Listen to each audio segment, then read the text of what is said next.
Terod starting for them, I'm just curious, like, what did he kind of mean to you coming into the league and kind of learning from him? I mean, what's the biggest lesson you did learn playing with him? I think people took Terod for granted. I think he's an extremely good leader. I think, his work ethic alone, just his routine and being the same guy every single day for every single person in the building is, it's a tremendous way of, showing his leadership. Obviously, a great athlete. I think he's a great quarterback. It just everything that he taught me, leading by example and doing different things. Not saying that we lead the same way, but there's always different ways to learn. And I'm very thankful to have stepped in a QB room with Drew Stanton and Terod that I was able to learn from those guys. And it's something I'm obviously very grateful for.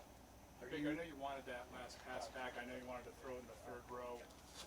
From a teaching standpoint or a learning standpoint, you just need to get rid of it once you saw that opening instead of stepping up. Was that a mistake there? No, I think hindsight's 20/20. I want to throw it out of bounds. You can say throw it away earlier, but then the coaching points of me trying to use my legs and scramble out and take advantage of some of the free yards.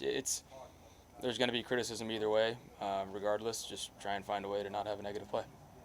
Were you trying to throw it out of bounds and Yes. just the act of falling messed it up? Well, yeah, I definitely wasn't trying to throw it straight to 21. That's for damn sure. So I was trying to throw it out of bounds. Sorensen just got enough of me to keep it in bounds. Hey, when you look ahead, Houston, what do you see from their defense? Lovie Smith defense, they're going to be fundamentally sound. They're going to get lined up. They're going to play hard.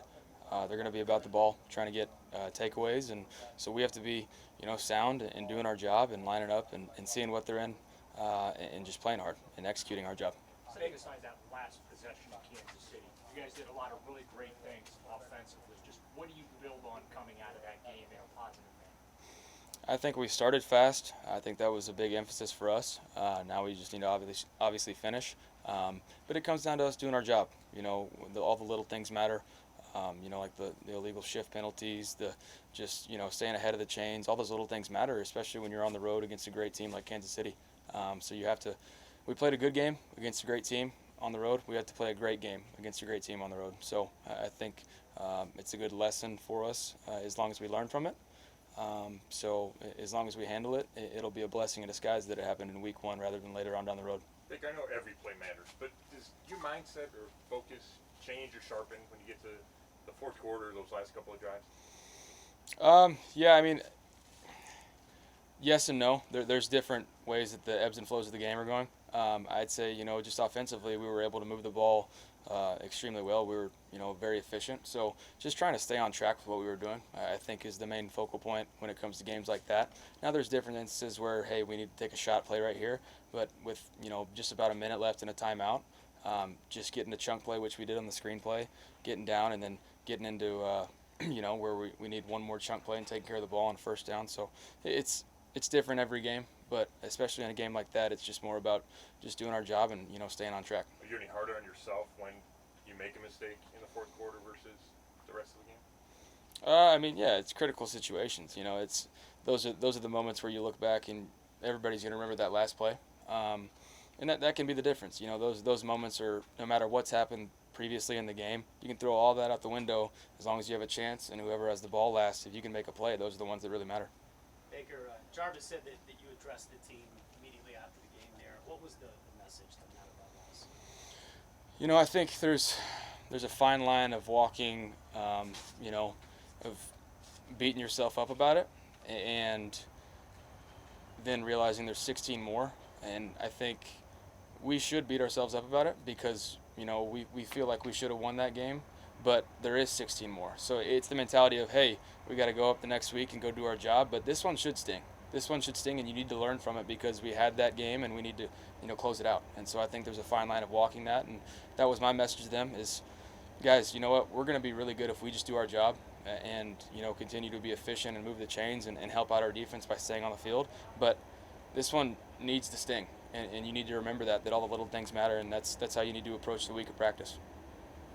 How excited are you to play in front of a full stadium again in Cleveland? Very much looking forward to it. Considering the the past 2 years of all the excitement that's been building and hype around here, to be able to get in front of a full crowd in our home stadium. Looking forward to it, and hopefully that place is rocking. We've seen you really good in the fourth quarter, and you've had some struggles. Is it a goal just to be more consistent to be able to play that well down in the last 15 minutes? Yeah, I mean, like I said, the fourth quarter plays are the ones that truly can change the momentum, especially when you're on the road and the crowds get into it in Kansas City. Yeah, you got to make the little plays in the fourth quarter just to keep your offense on the field. And yeah, I mean, I'm going to be critical of my game regardless. There's always going to be games, good or bad, that I want plays back. And yeah, you want to make all those plays in the fourth quarter. You didn't have OBJ Sunday. Remains to be seen if you'll have him this week too. But just what can you say about the job Anthony Schwartz did in his first game? And it just, looking from afar, it looked like he still gave you a similar dimension to what Odell gives you with that speed. Yeah, I mean, obviously, you guys saw it firsthand, his speed on that long ball that he caught, able to stretch the field, and especially for a rookie stepping into an environment like that for his first professional game, not exactly the typical road game in such a hostile crowd. So proud of how he did, and I know he's gonna want to continue to improve and get back out there. Baker, did everything you thought about Jarvis and the physical shape he was able to be in, kind of manifest itself on Sunday with a couple of those plays? Yeah, I mean, Jarvis looks extremely well right now. I mean, he's just moving around great. Mentally, he's just such a leader for us as a team as a whole, not just offense. And so just the way he carries himself and plays, that physical presence. He's a physical guy, not the biggest guy, but he lays his body on the line. And so, he's done a great job of putting himself in position to have a great year. When you got to look at that touchdown run and the spinning and bouncing off guys, Yeah. What did you think of it? That's a grown man run. I mean, that's just determination, wanting it more than the other guys, and you can tell. And that fires guys up. And so, that's what I told him, is when he plays like that, it elevates everybody else around us. When Kevin goes for it on fourth down, how much do you guys feed off that? The confidence that he's showing in you guys to get the job done by going for it. Just what does that do for you when he calls in and says we're going for it? I mean, first, I'd say we need to be better on third down. We weren't great on third down, but you add in our fourth down conversions from Sunday, and, we were better, about 45%. So we need to be better on third down, but then on fourth down, his belief in us is, that permeates through the team. He trusts us to go do our job, and when you're in a good headspace to go execute in a critical down, good things happen. What does David's ability to make plays down the field do for your offense?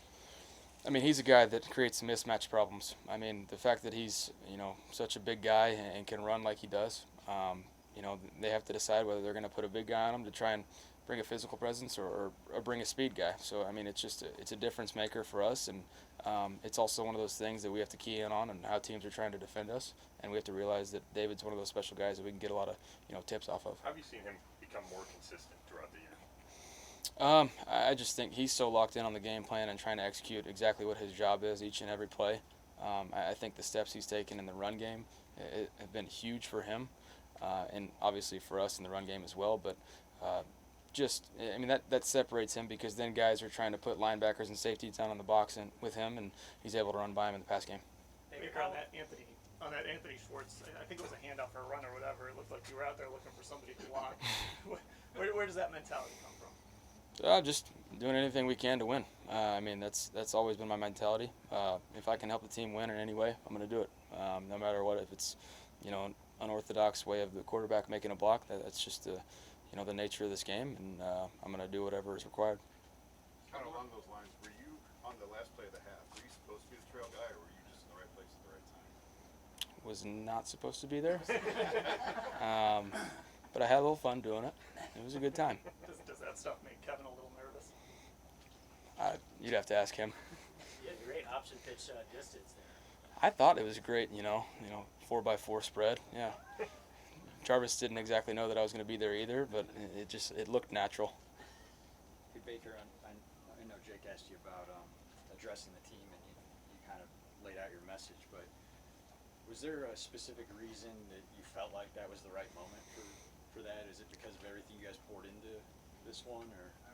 Yeah, I mean, definitely all the time that you put in the off season, all the the extra week of preparation against that week one opponent. There was both messages were kind of going around the locker room of like guys had their heads down. You want to tell them to pick their head up, but then also some guys are saying we got 16 more, we got 16 more. But it's like that's why I said it's a fine line of walking. Of be critical of yourself. It absolutely should be, and I'll be damned if we're not, because we expect to go in there and win. But there's also more opportunities, so you have to roll with the punches. You face adversity. How do you handle it? How do you handle it the next week? How do you approach the week of practice? And how do you just show up the next week? Baker, not a football question, but Julius Jones, I know, is a cause that care about. This week, the Pro Board suggested that they commuted his death sentence. Just any thoughts on that? No, I mean that's extremely great news in the state of Oklahoma. Having that clemency granted, to not be on death sentence. So it's unbelievable, and hopefully we'll continue to push forward and spread the message and spread the facts, not just the message about the truth. And hopefully he'll be on parole, and the case will be solved soon.